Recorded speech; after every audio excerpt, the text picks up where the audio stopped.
Assalamualaikum warahmatullahi wabarakatuh. Waalaikumsalam warahmatullahi wabarakatuh. Selamat pagi pemirsa yang ada di rumah, yang ada di studio, dan juga semuanya. Semoga kita selalu sehat ya. Amin. Senang sekali nih kami kembali hadir menemani Anda tentunya di program kesayangan kita. Apalagi kalau bukan di rumah Mama Dede. Mas Bedu, Zara, kenapa dirimu terlihat murung? wahai kau murung dalam sangka. Jengjet, itu burung. Jadi sesungguhnya aku sedang merenung Merenung? terhadap apa yang sedang aku pikirkan. Apakah yang saudara pikirkan? Jadi begini Cisalak. Iya, Oh Kisanak. di sana. Saya sedang berpikir apakah saya mampu melewati hidup setelah kematian.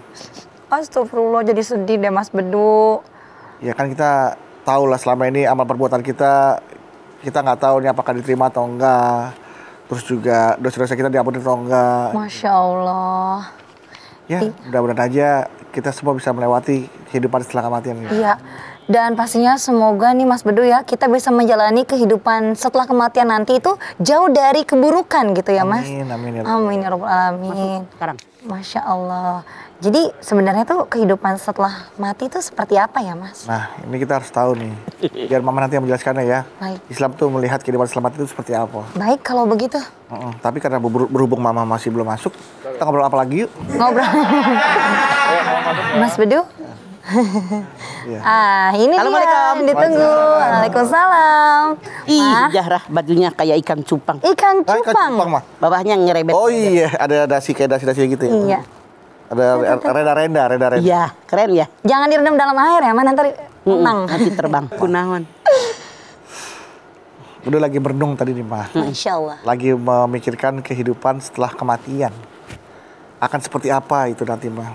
Terutama untuk ya orang-orang yang banyak dosanya seperti. Yang jelas semua makhluk hidup akan bertemu dengan kematian. Nah itu dia Mah. Iya, Mah. Baik. Boleh Mah jelaskan Silakan, Mah. buat kita semua nih Mah. Kehidupan setelah kematian Mah. Bismillahirrahmanirrahim. Assalamualaikum warahmatullahi wabarakatuh. Waalaikumsalam warahmatullahi wabarakatuh. Alhamdulillah dzikrihi tatmainnal qulub bi fadlihi tughfaru dzunub. Asyhadu an la ilaha illallah al khaliqul ma'bud wa asyhadu anna Muhammadar Rasulullah shariful maut. Wa shalawatullahi wa salamuhu ala sayyidina Muhammad Allahumma sholli wa sallim wa barik alaihi. wa ala alihi wa ashabihi wa ahli taqwa wa ma'rifatihi wa man tabi'ahum bi ihsanin ila yaumiddin. Kehidupan setelah kematian. Kehidupan setelah kematian. Semua yang namanya makhluk hidup bakal mati. Kullun nafsin dha'iqatul maut. Semua yang bernapas pasti bertemu dengan kematian. Rasul bersabda, al mautu babun wa kullun nasi dahilhu. Kematian merupakan sebuah pintu dan semua manusia pasti melewati pintu kematian. Kenapa? Manusia mengalami 5 alam. Alam ruh, alam rahim, alam dunia, alam kubur, alam akhirat. Nah, dari pertama kita hidup di alam dunia, sekarang hidup di alam dunia, akan mengalami kematian. Al mautu babun wa kullun nasi dahilhu. Kematian merupakan sebuah pintu, semua manusia pasti melewati pintu kematian. Kita bakal mati. Kalau capres, cagub, cawabub, ada yang jadi, ada yang enggak. Kalau camat, calon mati, mau nggak mau kita pasti mati. Cuman matinya kapan? Tidak tahu. Wa ma tadri nafsun madza taksibu gadan, wa ma tadri nafsun bi ayyi ardi tamut. Tidak ada seorang pun yang tahu apa yang dia kerjakan besok. Tidak ada yang seorang pun tahu di bumi mana mereka mati. Kita tidak tahu kapan mati. Kita tidak tahu penyebab kematian. Kita tidak tahu di mana kita mati. Iya apa iya? Iya, Ma. Itu adalah rahasianya Allah. Sementara kalau kita sudah mati pergi kemana kita? Masya Allah. Yang pertama tentu kita pergi ke alam kubur. Bukankah kalau saudara kita, keluarga kita, tetangga kita, teman kita mati dikuburin? Iya. Alam kubur, alam barzah, alam penantian. Di mana di alam barzah, di alam kubur ini kita pasti akan bertemu malaikat Maut. Munkar dan Nakir. Mau nggak mau bertemu, ditanya oleh Munkar dan Nakir, apa yang engkau kerjakan di alam dunia? Siapa Tuhanmu? Siapa Rasulmu? Apa agamamu? Apa kitab sucimu? Semua ditanyakan. Walaupun kita ngapalin sampai ngelotok, kalau iman kita nggak ada, mah nggak bakal bisa menjawab. Ya Allah. Tapi benar-benar kita melaksanakan perintah Allah, menjauhi yang dilarang oleh Allah, sehingga insya Allah kita akan bisa menjawab pertanyaan dari malaikat Munkar maupun Nakir yang bertanya kepada kita di alam kubur nanti. Ini alam penantian. Dari alam kubur nanti lalu masuk ke Yaumul Ba'ats. Ini hari kebangkitan. Di mana Allah berfirman, ketika ditiup sangkakala yang pertama, semua yang hidup menjadi mati seret. Ditiup sangkakala yang kedua oleh malaikat Israfil, semua yang mati dihidupkan kembali. Namanya alam kebangkitan. Di mana makhluk yang semuanya kemarin mati dibangkitkan kembali setelah Allah perintahkan kepada malaikat Israfil untuk meniupkan sangkakala yang kedua, hidup kembali, bangkit kembali. Ada ulama yang mengatakan, kata mereka, ruh itu dikembalikan ke jasad mereka masing-masing. Hanya sebagian ulama mengatakan, tapi jasad mereka itu kembali kepada amal mereka. Kalau amal mereka buruk, rupanya buruk dan seterusnya. Bahkan mereka ini pada saat itu akan dibangkitkan sesuai dengan amal mereka di alam dunia. Kenapa? Ad-dunya mazra'atul akhirah. Dunia ladang persemaian akhirat. Dunia baik, akhirat baik. Dunia buruk, akhirat buruk. Jadi kualitas kehidupan nanti tergantung kualitas kehidupan kita di alam dunia sekarang. Nah sekarang, dari Yaumul Ba'ats, hari kebangkitan, maka kita masuk ke alam mahsyar. Nah ini sering populer banget. Alam mahsyar ini di mana kita, katanya yang namanya matahari hanya satu tumbak dari kepala kita. Kalau gagang tumbak itu kurang lebih 4 meter lah. Namun hadis Nabi mengatakan, orang tadi kembali kepada amal ibadahnya. Ada orang yang biasa aja tidak kepanasan. Ada yang kegerahan, keringatnya sampai kelelep, sampai sini, dan seterusnya kembali kepada amalan mereka di alam dunia. Ini alam mahsyar. Mahsyar ini adalah suatu tempat yang sangat luas, luar biasa, sehingga semua makhluk yang ketika oleh Israfil ditiupkan sangkakala yang kedua hidup kembali dikumpulkan oleh Allah Subhanahu wa taala dengan kudrat iradatnya yang disebut di padang mahsyar. Berkumpul manusia di padang mahsyar sekian banyaknya. Makanya kalau kita berangkat haji yang namanya di Muzdalifah, selalu itu para pembimbing ibadah haji mengatakan ini gambaran kehidupan di alam mahsyar. Masya Allah. Ini miniatur alam mahsyar. Semua makhluk mengharapkan hanya ridho daripada Allah Subhanahu wa taala. Jabatan, pangkat, kekayaan, harta tidak ada yang nampak, semua mengenakan pakaian yang sama tuh di Muzdalifah. Ini gambaran kehidupan di alam mahsyar. Makanya kalau orang-orang yang benar beriman kepada Allah, lihat yang namanya di Muzdalifah nangis sesenggukan membayangkan, ya Allah, barangkali begini di alam mahsyar. Ya Allah. Ini luar biasa alam mahsyar. Padang yang sangat luas di mana kita akan menerima bagaimana pekerjaan kita selama di alam dunia. Oke, baik Bapak. Nanti kita akan lanjutkan lagi jamaah. Jadi jangan kemana-mana, tetaplah bersama kami di rumah Mama Dede.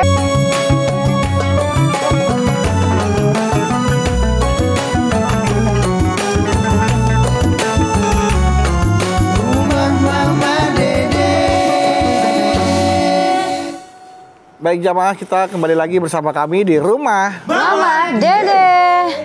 Masya Allah. Jadi mikir ya Mah, kalau dengar cerita Mama tuh seperti apa Iya, nanti kelak. makanya banyak yang namanya kita lagi di Arafah. kemudian kita lagi wukuf, kemudian pergilah kita ke Muzdalifah. Masya Allah, luar biasa. Ini kita terbayang, makanya Arafah itu artinya tahu. Tahu saya adalah makhluknya Allah, diciptakan oleh Allah, hidup di buminya Allah, semua anggota tubuh bisa berfungsi dengan baik hanya karena Allah, akan mati kembali kepada Allah. Makanya orang tadi pada nangis sesenggukan. Terbayang apa yang kita bawa? Nggak bawa apa-apa. Nggak bawa mah. Pakaian di Mekah ditinggal. Yang bawa cuma 2 lembar, 3 lembar, teng-tengan doang. Gambaran bahwa kita di sini di padang Arafah ini benar-benar hanya dari Allah dan kembali kepada Allah. Masuk ke Muzdalifah terbayang oleh kita gambaran di padang mahsyar. Ya Allah, kayak begini barangkali nanti ya di alam mahsyar. Masya Allah. Semua manusia sama di hadapan Allah, nggak ada pangkat jabatan, nggak ada orang kaya, orang miskin, nggak ada pejabat, nggak ada rakyat, semua mengenakan pakaian yang sama. Semua hanya khusyuk mengharapkan ridho daripada Allah Subhanahu wa Ta'ala. Itu di Muzdalifah. Coba kalau kalian ke sana musim haji, Masya Allah, pating geletak orang sama sampah. Bukit-bukit penuh orang pating geletak. Ya Allah, sama aja tuh manusia dengan sampah, apa bedanya? Iya benar, Pak. Ditumpukan sampah, mereka geletak tidur. Jalanan. Itu menandakan bahwa kita sudah berpasrah diri kepada Allah. Itu di alam mahsyar gambarannya. Kita ini tidak berharga, tidak berguna. Hanya Allah yang Maha Agung. Bayangkan. Masya Allah. Apa yang bisa kita lakukan? La haula wa la quwata illa billahil alil azim. Masya Allah. Dari alam mahsyar masuk kita ke alam mizan. Allah berfirman dalam Al-Quran, lalu aku buat timbangan yang sangat adil, tidak ada yang dirugikan sedikit pun walaupun sebiji jarah. Makanya Allah berfirman, "Faman ya'mal mithqala dzarratin khairan yarah, wa man ya'mal mithqala dzarratin syarran yarah." Siapa yang beramal kebaikan walaupun kecil sebuah biji zarah, dia akan mendapatkan pahala kebaikan. Siapa yang melakukan keburukan walaupun kecil sebiji zarah, dia akan mendapatkan balasan keburukan. Makanya wajib hukumnya pengadilan di hadapan Allah. Kenapa? Di alam dunia saat ini kita menyaksikan banyak orang berbuat jahat, berbuat zolim, berbuat dosa, menganiaya orang, ngambil hak orang, belum mendapatkan azab dosanya. Iya apa iya? Iya mah. Banyak orang sudah berbuat baik, ibadahnya luar biasa, hablu minallahnya, hablu minanasnya, tapi seolah-olah sepertinya belum mendapatkan balasan kebaikan. Karena hukum di dunia mah berbeda. Ya. Itulah wajib mutlak hukumnya, hukum di alam akhirat. Ya. Makanya nanti ada yaumul mizan. Pada hari ketika ditimbang amal baik kita. Kemudian habis dari situ masuk ke dalam yaumul sirat, sirotol mustaqim. Jembatan sirotol mustaqim. Kalau orang ini berbuat baik, beriman yang baik, beramal soleh yang baik, Masya Allah dikatakan dia akan lari secepat kilat, seolah-olah tidak ada hambatan. Maaf dalam tanda kutip. Kebalikannya, kalau orang ini berbuat dosa, berbuat maksiat, tidak ada kebaikannya sama sekali, tidak pernah bertaubat dengan dosa yang dia lakukan. Pernah dengar nggak beduk?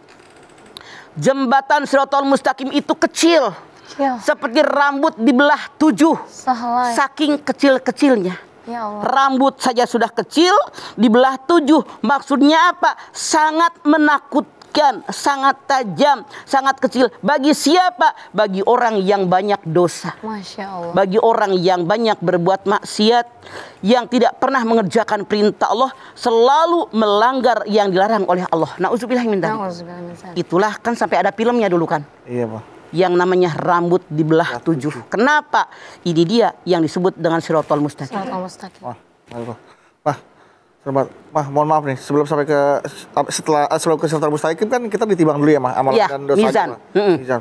Mohon maaf nih, Mah. Kalau amalan dan dosa kita seimbang, Mah. Karena kita sering sholat terus maksiat tapi jalan. Nah, kalau seimbang itu apa yang akan dilanjutkan, Mah, kemudian, Mah? Kalau amalan seimbang nih, Mah. Sama gitu misalnya. Kalau orang ini kebaikannya ada, keburukannya ada. Misalnya kebaikannya 50%, keburukannya 50%. Di mana tempat dia? Nah. Mudabdabun, di antara surga dengan neraka, di antara keduanya. Karena di akhirat hanya ada surga, hanya ada neraka. Nah, habis daripada Shiratal Mustaqim tadi, langsung masuk, ada yang jatahnya ke surga, ada yang jatahnya ke neraka. Nah, ini yang beliau tanyakan. Di akhirat itu yang ada hanya surga, hanya neraka. Tidak ada di tengah-tengah, yang abu-abu nggak ada. Nggak ada, mah. Jadi kalau memang orang ini jatahnya masuk surga, langsung surga. Tapi seandainya orang ini berbuat jahat, walaupun kecil, artinya maaf, dikupiak dulu di neraka. Berapa lama? Tergantung dosanya. Contoh yang gampang begini. Mama mau pengajian di rumah.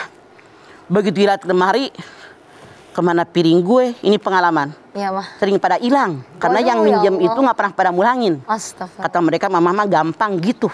Sering banget tuh, biar pada mulangin tuh sekarang yang minjem. Jadi begini, misalnya mama minjem piring sama Anggi, minjem piring 100. Mama udah pakai nih, selesai pengajian. Mama pulangin, sekarang 100-100-nya bersih. Mama tanya sama Anggi tuh istrinya Bedu. Iya. Sama Anggi, dimasukin ke lemari atau dicuci? Langsung masukin lemari udah bersih. Kenapa? Artinya surga, aman, bersih. karena semua bersih. Artinya ketika orang ini bersih, kembali kepada kebersihan, mati husnul khotimah, langsung masuk surga. Gambaran yang gampang sekarang. Dari 100 piring yang mama pinjam dari Bedu, sekarang yang 80 bersih, yang 20 kotor. Mama tanya Bedu, yang 80 kemanain? Masuk lemari langsung. Lemari surga. Ya. Yang 20 kemana? Cuci dulu. Cuci dulu.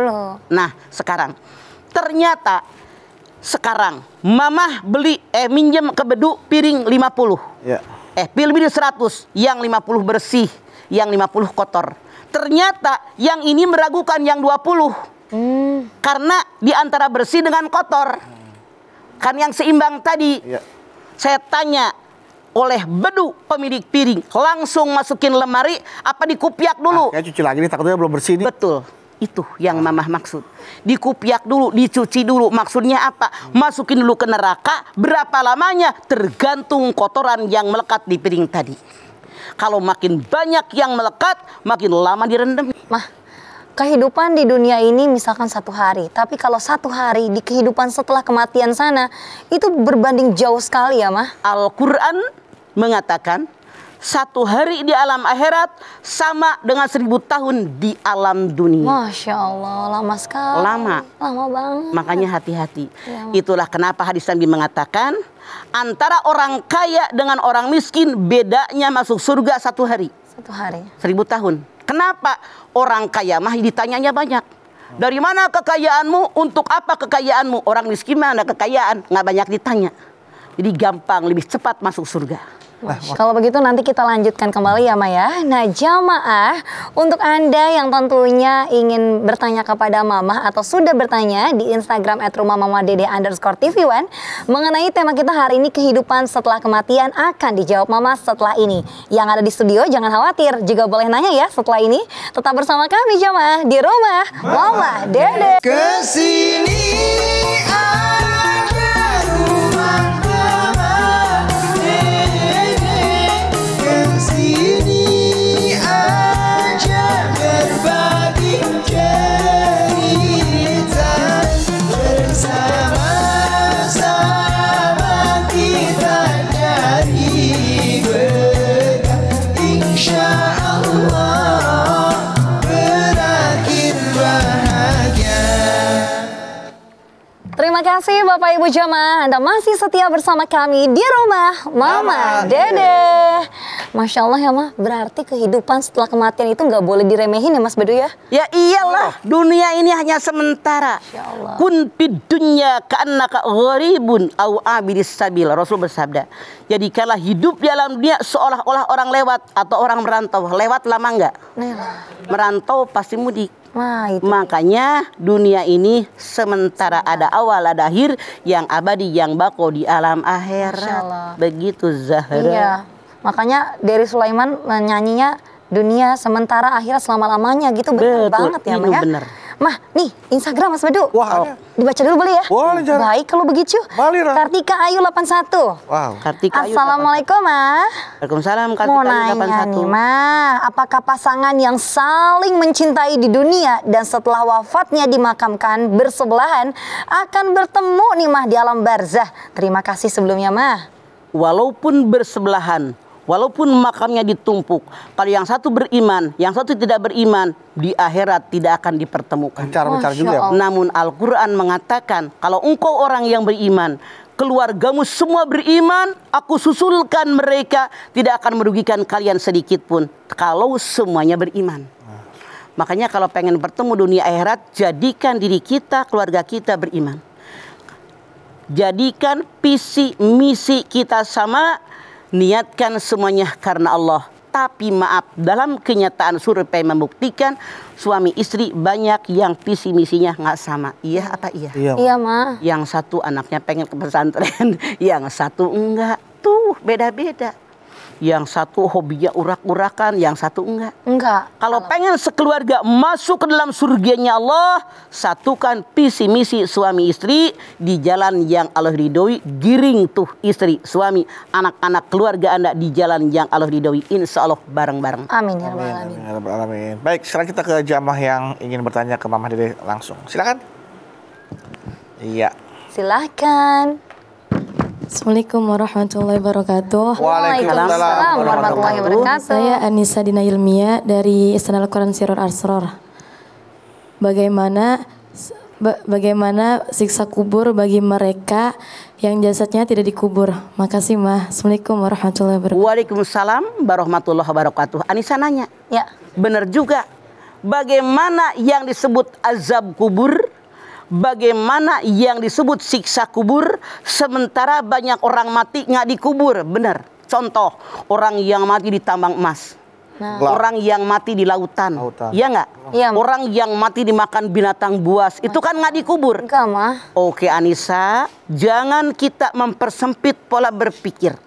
Yang disebut dengan alam kubur, gambaran yang diberikan oleh Allah Subhanahu wa Ta'ala dan Rasulnya setelah kematian, ketika orang mati dikuburkan. Anda lihat surat Toha ayat 55. Minha khalaqnakum wa fiha nu'idukum wa minha nuhrijukum taratan ukhra. Dari tanah aku ciptakan, ke dalam tanah aku kembalikan, dari tanah kalian aku bangkitkan. Maksudnya apa? Kita ini asalnya dari tanah, Anissa. Walaqad khalaqnal insana min sulalatin min tin. Telah aku ciptakan manusia asalnya saripati yang berasal dari tanah. Mati, baik kelelep di laut, hancur dimakan ikan. Masya Allah. Jadi lumpur, lumpur tanah bukan. Tanah. Dimakan macan, dimakan buaya, Masya Allah. dibuang kotorannya, nyangkut jadi tanah enggak? Tanah. Iya, Mah. Ke situ larinya. Jadi jangan berpikir, kan dia mah di lautan. Kapan di lautan juga hancur dagingnya kembali menjadi tanah. Dalam Toha ayat 55. Yang dikubur dimakan cacing jadi tanah enggak? Dari tanah, Mah. Yang dimakan macan jadi tanah enggak? Naik pesawat terbang, bak di hutan, jatuh di tanah, hancur, kembali ke tanah enggak tuh? Iya, Kembali Mah. ke tanah. Kebakaran juga, Nah, kebakar. semuanya dari tanah, hidup di atas tanah, dibangkitkan dari tanah. Jadi jangan khawatir, yang dimaksud dengan alam kubur, kalau mereka berbuat dosa dan maksiat, dikuburnya itu adalah kembali ke tanah. Begitu sayang. Jadi tidak harus yang dikubur langsung, karena kembali dari tanah, hidup di atas tanah, mati kembali ke tanah, dibangkitkan dari tanah. Itulah secara gamblangnya penjelasan saya. Baik.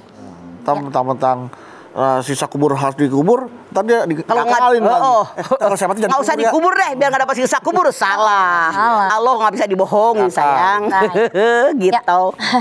Pakai kain kafan yang udah lama ya, biar dikira udah pernah disiksa. Ya Allah. Ngebohongin Allah, Allah lebih tahu. Artinya menipu Allah. Iya, iya. Yukhadi'una Allaha yuhadi'unallah. Mereka menipu Allah, padahal mereka menipu dirinya sendiri. Jangan dipersempit ya, maaf. Ya. Masya Allah. Baik. Lanjut nih, Mas Bedu. Ada lagi pertanyaan dari Instagram dari Herli Albana. Heri Albana. Assalamualaikum warahmatullahi wabarakatuh. Waalaikumsalam warahmatullahi wabarakatuh. Galau nih mah, apakah orang yang sudah meninggal ketika di alam kubur memperoleh kenikmatan karena ketakwaannya masih ingat dengan keluarga yang ditinggalkan? Mengapa keluarga yang ditinggalkan bermimpi bertemu almarhum? Terima kasih, semoga kita semua senantiasa dilindungi Allah. Tadi saya sudah jelaskan. Kalau orang yang beriman dan beramal soleh di alam kubur, di alam penantian, itu seolah-olah seperti pengantin tidur. Pengantin tidur. Sebentar. Cepat. Sekali karena apa? Kebahagiaan, kenikmatan yang dia peroleh. Ya. Pertanyaannya dia apa tadi? Tadi Ketemu sama bagaimana? keluarga, Apakah masih dia kepikiran bertemu dengan keluarga? Dalam mimpi Kenapa keluarganya. keluarga mimpi? Maaf, boleh jadi kita koreksi diri. Mungkin keluarga yang ditinggal nggak ingat, tidak mendoakan. Boleh jadi ada kesalahan, boleh jadi ada yang ngeganjel dari diri kita. Misalnya Ya. belum membuat ibu kita bahagia, Masya Allah. atau barangkali kita berebut warisan. Ya. Jadi ingat sama emak, ya Allah, sampai keimpiin emak. Artinya robah sikap kita, bahwa kita banyak mendoakan, berlaku adil dengan saudara. Walaupun maaf dengan saudara pernah berantem, yuk emak udah nggak ada, biar akur sama saudara. Jadi koreksi diri masing-masing, itu maksudnya. Ya, kalau kita pun beramal untuk atas nama orang tua yang telah nggak ada juga boleh kan ya, Ma? Boleh bersedekah, bikin masjid, bikin Iya, musola, atas bikin nama orang tua pesantren, yang bikin sudah madrasah, tinggal. bikin gedung pertemuan, bikin jembatan, Baik. bikin jalan, itu bermanfaat dan itu namanya amal jariah. Buat almarhum. Betul. Masya Allah. Buat kita yang ngeluarkan Kita juga tetap dapat pahala. dapat pahala juga. Masya Allah mah tidak akan menghilangkan apa yang kita lakukan walaupun kecil, apalagi gede. Ya. Bersedekah untuk orang tua ataupun orang yang mendahului kita yang sudah meninggal itu pastinya bermanfaat double ya, Ma, untuk diri kita dan juga untuk yang sudah didoakan. almarhum maupun yang sudah almarhumah. Nah, kalau yang satu ini bermanfaat sekali untuk Anda pemirsa. Untuk itu jangan kemana-mana ya. Kami akan kembali sesaat lagi. Tetaplah di rumah Mama.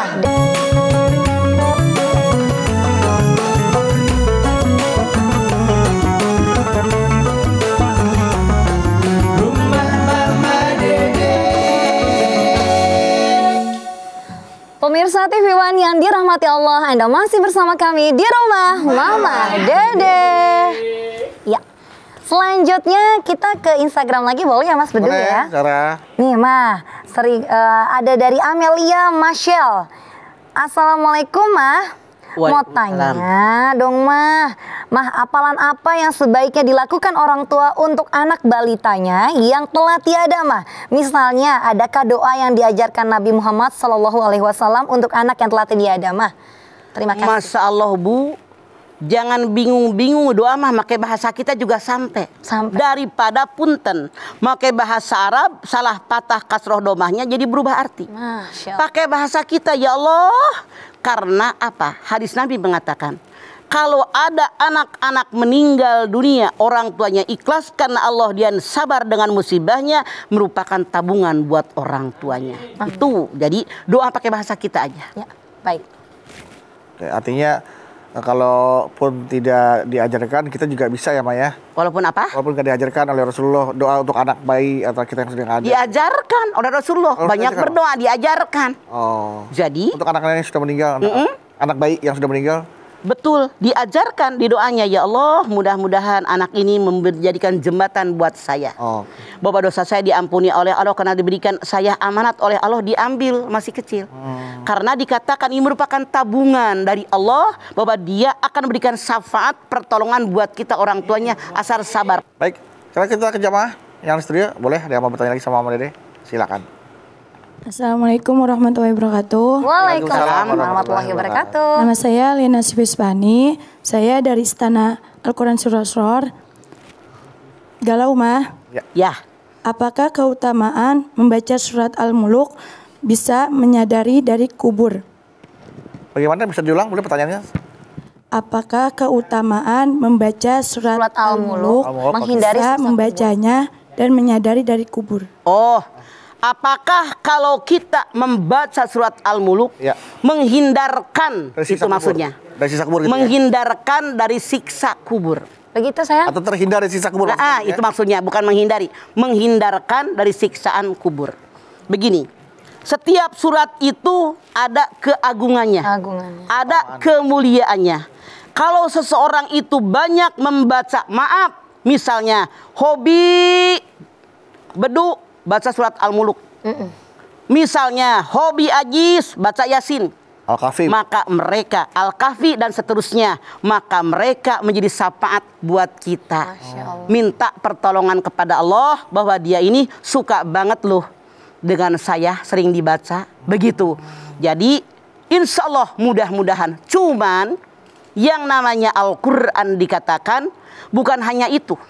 Ya ayuhan nas qad ja'atkum mau'izatun mir rabbikum wa shifaa'un lima fis sudur wa huda wa rahmatul lil mu'minin. Yunus 57.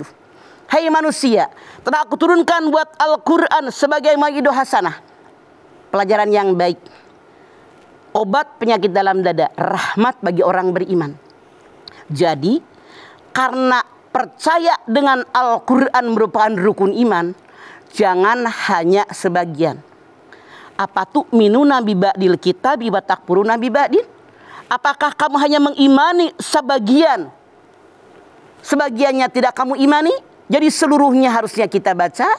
Karena Allah berfirman, syahrul ramadhan alladzi unzila fihil Qur'an hudal linnas wa bayyinatin minal huda wal furqan.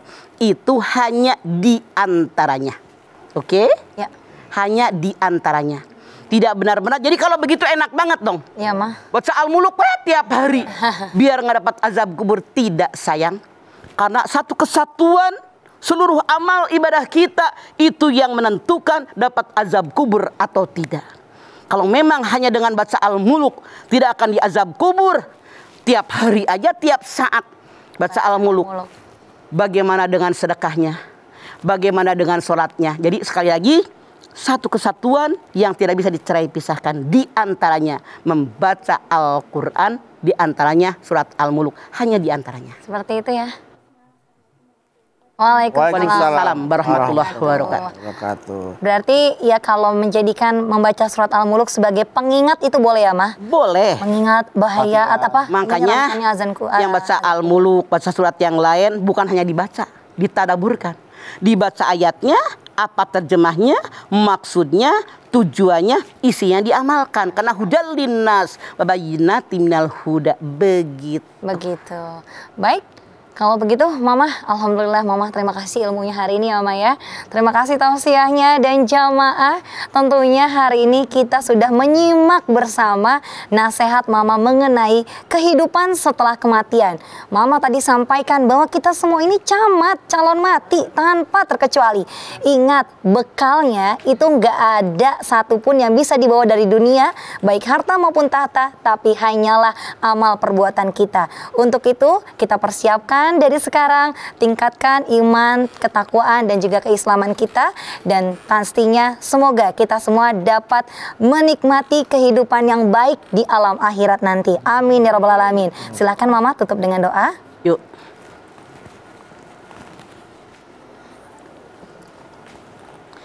Pemirsa, kita angkat tangan yuk, hadirkan hati kita. Semoga doa kita dikabul oleh Allah Subhanahu wa Ta'ala. Amin ya rabbal alamin. Bismillahirrahmanirrahim. Alhamdulillahirabbil alamin. Hamdan syakirin, hamdan naimin, hamdan yuwafi ni'amahu wa yukafi'u mazidah. Ya Rabbana lakal hamdu wa lakas syukru kama yanbaghi li jalali wajhikal karimi wa adhimi sultanik. Allahumma sholli ala sayyidina Muhammad wa ala ali sayyidina Muhammad. Ya Allah, jadikan kami orang yang beriman dan bertakwa. Dengan iman yang ada kami yakin kami pasti akan meninggal dunia. Kullun nafsin dha'iqatul maut. Kematian akan datang kepada kami. Aina ma yudrikumul mautu. Apakah kamu mengira kematian tidak akan datang? Walau kuntum fi buruji musayyadah. Kematian pasti datang walaupun engkau dalam benteng yang sangat kuat dan sangat kokoh. Ya Allah, kami yakin bersembunyi dimanapun kami akan mati. Walaupun di benteng yang teguh, di benteng yang kokoh, tanamkan dalam dada kami. Kematian pasti datang kepada kami. Namun ya Allah, begitu banyak orang yang lalai kepadamu ya Allah. Lalai dengan ibadah, Padahal ketika kami mati, semua harta kekayaan, pangkat jabatan, keluarga tidak ada yang kami bawa. Yang kami bawa hanya amal ibadah kami. Oleh karena itu sadarkan kami semua ya Allah, biar kami mengamalkan yang terbaik yang Kau perintahkan kepada kami, agar kami menjauhi amal-amal yang dilarang oleh-Mu dari kami ya Allah. Sadarkan kami tentang semuanya, dan kami kalau mati akan mempertanggungjawabkan semua yang kami kerjakan. Faman ya'mal mithqala dzarratin khairan yarah, faman ya'mal mithqala dzarratin syarran yarah. Ya Allah, terima amal ibadah kami, terima iman Islam kami, ampuni dosa kami, dosa orang tua kami, dosa anak turunan kami ya Allah. Matikan kami husnul khatimah. Rabbana taqabbal minna innaka antas samiul alim wa tub alaina innaka antat tawwabur rahim. Rabbana atina fid dunya hasanah wa fil akhirati hasanah wa qina adzabannar. Subhana rabbika rabbil izzati amma yasifun wa salamun alal mursalin walhamdulillahi rabbil alamin. Alhamdulillahirabbil alamin. Terima kasih jamaah atas perhatiannya. Mama Dede terima kasih Mah buat ilmu dan tausiahnya. Zahra terima kasih. Sama-sama Mas Bedu. Kembali terima kasih. Dan sekali lagi terima kasih jamaah yang sudah hadir di studio Rumah Mama Dede. Dan sekali lagi terima kasih jamaah telah menyaksikan Rumah Mama Dede. Jangan lupa saksikan terus Rumah Mama Dede setiap hari Senin sampai dengan Jumat pukul 8 pagi hanya di TV One. Insya Allah kita ketemu lagi di episode berikutnya, tentunya hanya di Rumah Mama Dede. Kami pamit. Wassalamualaikum warahmatullahi wabarakatuh.